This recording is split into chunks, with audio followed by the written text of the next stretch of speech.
Good evening guys. Rainbow online classes में आपका स्वागत है। मैं कार्तिकेय व्यास आप सभी लोगों का वेलकम करता हूं हमारी हिस्ट्री की क्लास में। तो चलिए आज हम बात करते हैं यूरोप में राष्ट्रवाद उदय के कारण। सबसे पहले हम लोग ये देखेंगे कि राष्ट्रवाद किसको कहते हैं। तो राष्ट्रवाद, राष्ट्र का मतलब तो आप सबको पता होगा कि राष्ट्र किसको कहते हैं। राष्ट्र मीन्स कंट्री, एक देश को राष्ट्र कहते हैं। अब बात करते हैं राष्ट्रवाद की कि राष्ट्रवाद का मतलब क्या होता है। राष्ट्रवाद का मतलब यह होता है कि राष्ट्र के प्रति निष्ठा और उसकी प्रगति और उसके प्रति सभी नियमों आदर्शों को बनाए रखना। मतलब कि एक देश के सम्मान में जो भी हम कर सकते हैं, मतलब ये कहने का मतलब ये कह रहा है कि एक देश में जो भी हम उस देश का सम्मान बनाए रखना, उस देश में जो भी आदर्श है उन आदर्शों को बराबर हम पालन करते रहना, उन देश में जो कर्तव्य है, हमारे जो नागरिक कर्तव्य है, उन कर्तव्यों को बनाए रखना और देश का सम्मान निरंतर बनाए रखना, ये राष्ट्रवाद कहलाता है। ठीक है, तब राष्ट्रवाद को हम समझ गए हैं। अब राष्ट्रवाद के समझने के बाद के अंदर हम बात करते हैं फ्रांस की। तो फ्रांस के अंदर क्रांति चल रही थी, तो उसी फ्रांसीसी क्रांति के अंतर्गत, मतलब की बात तो हमारी चल रही है यूरोप में, अब यूरोप के अंदर ही फ्रांस आता है और ये जो हमारा फर्स्ट चैप्टर है ये यूरोप के अंदर राष्ट्रवाद की बात कर रहा है और यूरोप के अंदर राष्ट्रवाद की बात करेगा। तो किसमें सबसे पहले जाएंगे? फ्रांस के अंदर हम जाएंगे। तो फ्रांस की बात हम आगे जाके करेंगे। तो सबसे पहले हम ये देख रहे हैं कि इसका परिचय, कि यूरोप में राष्ट्रवाद का परिचय कैसे हम देखते हैं कि 1848 में एक फ्रांसीसी कलाकार फ्रेडरिक सोर्यू ने 4 चित्रों की एक श्रृंखला बनाई थी। एक फ्रांसीसी आर्टिस्ट थे मिस्टर फ्रेडरिक सोर्यू, उन्होंने क्या किया था कि 4 चित्रों की 4 पेंटिंग बनाई थी। वो 4 पेंटिंग की एक चेन थी। उस 4 पेंटिंग की चेन बनाकर उन्होंने क्या किया, लोगों के अंदर राष्ट्रवाद की भावनाओं को जागृत किया। अब जैसे लोगों ने उनको देखा तो उनको ही अंदर से पता चलने लगा कि भाई राष्ट्रवाद क्या होता है, देश क्या होता है, हमें देश से प्रेम करना चाहिए। तो ये सब बात उनको धीरे धीरे पता चलने लगी। क्यों? क्योंकि उस समय ना तो टीवी होते थे और ना ही कोई रेडियो, ना मोबाइल, ना व्हाट्सएप, ना यूट्यूब, कुछ भी नहीं होते थे। तो मेनली जो साधन होता था आर्टिस्ट होते थे। और आर्टिस्ट क्या करते थे? आर्टिस्ट वही करते थे, अपने चित्रों के द्वारा, अपनी पेंटिंग्स के द्वारा जनता को क्या करते थे, उत्साहित करते थे कोई भी काम करने के लिए। तो बात थी राष्ट्रवाद की, और राष्ट्रवाद की बात है तो उसके लिए पेंटिंग उन्होंने बनाई थी जो कि 4 चित्रों की एक श्रृंखला थी और 1848 में बनाई थी। अब अपन बात करते हैं कि फ्रेडरिक सोर्यू का वो चित्र था, वो चित्र क्या था, क्योंकि हम अभी तक अपना चैप्टर स्टार्ट नहीं किए और अपन जब स्टार्ट करेंगे तो फर्स्ट जो अपना पैराग्राफ होगा और फर्स्ट जो टॉपिक होगा वो यही होगा, मिस्टर फ्रेडरिक सोर्यू के बारे में और उनकी पेंटिंग के बारे में। तो अब देखते हैं अपन फ्रेडरिक सोर्यू का जो चित्र है वो क्या था। इसमें लिखा है कि इस चित्र में कलाकार ने यूरोप और अमेरिका के लोग दिखाए हैं। किन किन कंट्रीज के लोग दिखाए? 2 कंट्रीज के, यूरोप के और अमेरिका के लोग दिखाए। फिर इसमें बोला है कि जिसमें सभी उम्र और सामाजिक वर्गों के स्त्री पुरुष की एक लंबी कतार में उनको चलते हुए या खड़े दिखाए। कि भाई क्या बोले कि सभी उम्र के, मतलब कि कोई उम्र निर्धारित नहीं थी, छोटा बच्चा भी था और बड़ा बुजुर्ग भी था।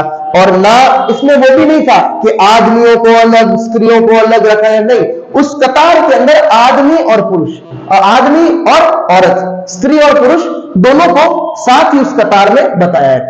ठीक है, फिर वो कह रहे हैं कि वो जो कतार जा रही थी वो स्वतंत्रता की प्रतिमा के पास जा रही थी। अब स्वतंत्रता की प्रतिमा क्या थी? स्वतंत्रता की प्रतिमा कि भाई जो इंडिपेंडेंस है, जिसको अपन स्वतंत्र करते हैं, उन्होंने क्या किया था कि स्वतंत्रता की एक प्रतिमा बनाई थी बहुत ही बड़ी। उसने किसने? मिस्टर फ्रेडरिक सोर्यू ने बनाई थी। मिस्टर फ्रेडरिक सोर्यू ने अपनी पेंटिंग के अंदर बनाई थी, जिसमें क्या बनाया था, उन्होंने एक लेडी को स्वतंत्रता की देवी बताया था और उसकी प्रतिमा बनाया था।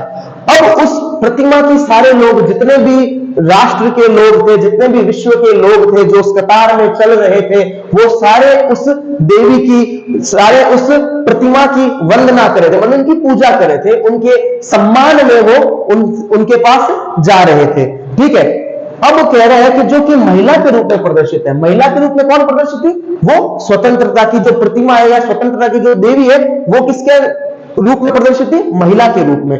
फिर ये बोले हैं कि जिसके हाथ में मशाल है और दूसरे हाथ में मानव अधिकारों का घोषणा पत्र है। अब ये कह रहे हैं कि एक हाथ में उनके मशाल थी, वो जो प्रतिमा थी उसके एक हाथ में तो क्या थी? मशाल थी, और दूसरे हाथ में क्या था? ह्यूमन राइट्स का, मतलब कि मानव अधिकारों का एक घोषणा पत्र था कि भाई जो भी मानव है उन सबको अपने अपने अधिकार रखने का स्वतंत्रता है कि भाई अपन आज देखते हैं कि अपने संविधान के अंदर मानव अधिकार दिए गए, तो वैसे का वैसा फ्रांस के अंदर और यूरोप के अंदर, मतलब यूरोप के अंदर क्या था? इस चीज का पहले ही ये बात तय कर ली गई थी कि हर इंसान, हर आदमी के पास अपना अपना मानव अधिकार होना चाहिए, उनको स्वतंत्रता से के साथ जीने का अधिकार मिलना चाहिए। फिर उन्होंने कहा है, पहली बात उसने कही है कि निरंकुश संस्थानों के ध्वस्त अवशेष बिखरे हुए। क्या बोले? कि निरंकुश संस्थानों के ध्वस्त अवशेष बिखरे हुए। अब अपन बात करते हैं कि इस पॉइंट का क्या मतलब है। तो मिस्टर फ्रेडरिक सॉरी ने जो पेंटिंग बनाई थी, उस पेंटिंग के अंदर ये बताया है कि भाई जैसे जैसे लोग आगे बढ़ रहे थे तो उनके जो सराउंडिंग्स, मतलब कि जो इधर और उधर, लेफ्ट और राइट का जो एरिया है उसका भी उन्होंने चित्रण किया था। अब लेफ्ट राइट का जो एरिया था और सराउंडिंग जो एरिया था, उस एरिया के अंदर क्या था कि सबसे पहले वहां पर मोनार्की सिस्टम चलता था। अब मोनार्की सिस्टम मतलब कि राजतंत्र। क्या होता है? राजतंत्र। अब राजतंत्र चलता है तो राजतंत्र में कौन प्रधान होता है? राजा प्रधान होता है, और वो किसी और की चलने नहीं देता अपने अलावा। ठीक है, तो ये लोग क्या चाहते थे? लोकतंत्र चाहते थे, आजादी चाहते थे। और आजादी किसमें? लोकतंत्र में होती थी। और उसमें क्या होता था कि कोई भी आदमी को अपने हक की सरकार चुनने का या अपने हक के आदमी को आगे बढ़ाने का, ठीक है, वो सब कुछ उनको अधिकार मिल जाता है। ठीक है, तो फिर क्या हुआ कि इन लोगों ने आजादी की मांग की, और आजादी की मांग की तब इन्होंने क्या किया? मिस्टर फ्रेडरिक सॉरी ने एक पेंटिंग, एक चित्र बनाया और उस चित्र में इसको दर्शाया है। ठीक है, तो क्या बोल रहा है कि निरंकुश संस्थानों के ध्वस्त अवशेष, मतलब कि जो राजशाही थी, जो मोनार्की सिस्टम थी, उसके बिखरे अवशेष। अब बिखरे अवशेष में क्या बताया उन्होंने? मुकुट हुआ, ठीक है, तलवारें हुई, शाही पोशाकें हुई, ये क्या है? एकदम मिट्टी में मिले हुए, एकदम जमीन पर गिरे हुए उनको बताया गया है। ये क्या हो गए? बिखरे हुए अवशेष। दूसरा क्या बोला है इन्होंने? दूसरा बोला है कि सौर्य ने कल्पना दर्श में दुनिया के लोगों को अलग अलग राष्ट्रों, उनकी राष्ट्र पोशाक में बांटा है। अब दूसरा इन्होंने क्या बोला है कि सौर्य ने अपने कल्पना दर्श मतलब क्या होगा कि उनकी जो कल्पना के द्वारा जो चित्र बनाया हुआ है, जो पेंटिंग उन्होंने अपने कल्पना से, एकदम फिक्टिशियस जो पेंटिंग बनाई है अपने मन से, अपने दिमाग से, उन्होंने उसके अंदर दुनिया के जितने भी लोग हैं उनको अलग अलग राष्ट्रों की, उनकी राष्ट्रीय पोशाक में बांटा है। तो मतलब कि जो भी राष्ट्र है उन राष्ट्र की अपनी अलग पोशाक और अपने अलग राष्ट्रीय ध्वजों के साथ उनको बांटा हुआ है। जैसे कि जर्मनी का अलग हो गया, फ्रांस का अलग हो गया। तो जैसे आप देखते हो ना कि इंडिया का क्या हो गया? इंडिया का साड़ी राष्ट्र पोशाक में आती है, ठीक है, कुर्ता पाजामा या धोती पाजामा उस टाइम राष्ट्र पोशाक में आती थी, ठीक है। और फिर क्या है कि जो तिरंगा झंडा है वो क्या है कि राष्ट्रीय ध्वज है अपना। जैसे जैसे इसमें भी क्या है कि हर एक दुनिया के देशों के जितने भी, मतलब दुनिया के देश है, उनको अपने राष्ट्रीय ध्वज और राष्ट्रीय पोशाकों के द्वारा बांटा गया है। फिर बोला है कि जुलूस का नेतृत्व, मतलब जो रैली निकल रही थी, जो कतार चल रही थी, उस कतार का नेतृत्व कौन कर रहे थे? उसकी लीडरशिप कौन कर रहा था? यूएसए और स्विट्जरलैंड। ये दो देश है जिन्होंने क्या किए थे? उनकी उस जुलूस की क्या की? लीडरशिप की, इसका नेतृत्व किया। फिर ये बोला है कि अलग अलग राष्ट्रों, उनकी ये यूएसए और स्विट्जरलैंड कर रहे थे। फिर उन्होंने बोला है कि फ्रांस अपने क्रांतिकारी तिरंगे के साथ अभी पहुंचा है। मतलब कि इन्होंने एकदम इतनी रियलिस्टिक पेंटिंग बनाई थी जिसमें साफ साफ लग रहा है कि लोग कुछ आ रहे हैं, कोई जा रहा है, ये सब कुछ इसके अंदर बताया हुआ है। तो फ्रांस का इन्होंने जैसे बताया कि फ्रांस अपने क्रांतिकारी तिरंगे के साथ अभी पहुंचा है। तो रेड, ब्लू एंड व्हाइट, आपको पता होगा फ्रांस का तो यही ट्राई कलर फ्लैग है ठीक है, तो उस ट्राई कलर फ्लैग ये क्या था, रिवॉल्यूशनरी फ्लैग था, उसका क्रांतिकारी झंडा था। जब फ्रांस में क्रांति हुई थी तो इसी झंडे का उपयोग किया था फ्रांस के लोगों ने और फ्रांस के क्रांतिकारियों ने। फिर ये कह रहा है कि वो अभी अभी उस स्वतंत्रता की मूर्ति के पास पहुंचा है, ठीक है। पहुंचते उसके बाद के अंदर उन्होंने कहा है कि उसके जस्ट पीछे कौन है, उसके जस्ट पीछे जर्मनी है, ठीक है। कौन बताए कि इसके पीछे कौन है, जर्मनी है।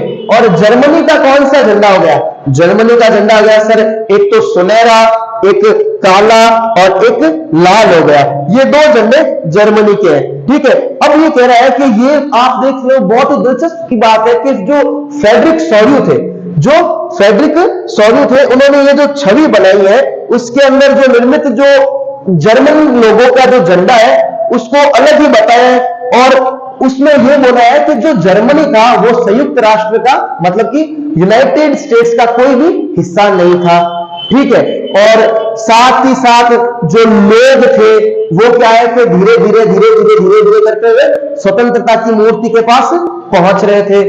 किसी भी देश के अंदर उस समय तक लोकतंत्र का अस्तित्व बिल्कुल भी नहीं था, ठीक है, लोकतंत्र का अस्तित्व बिल्कुल भी नहीं था। और लोकतंत्रात्मक की बात करते हुए हम आगे और देखेंगे कि हम जो आगे अपन देखेंगे कि ये फ्रांस के जो कलाकार हैं उन्होंने आगे और क्या किया था, और फ्रांस के अंदर जो क्रांति हुई थी उस क्रांति के जो मेन कारण है, जो यूरोप में क्रांति हुई थी उसके जो मेन कारण है वो अपन अगली क्लास में देखेंगे। तो खुश रहिए और रेनबो क्लासेस के चैनल को सब्सक्राइब करिए, लाइक करिए और इसको शेयर कीजिए। थैंक यू, धन्यवाद। किसी को नहीं वाला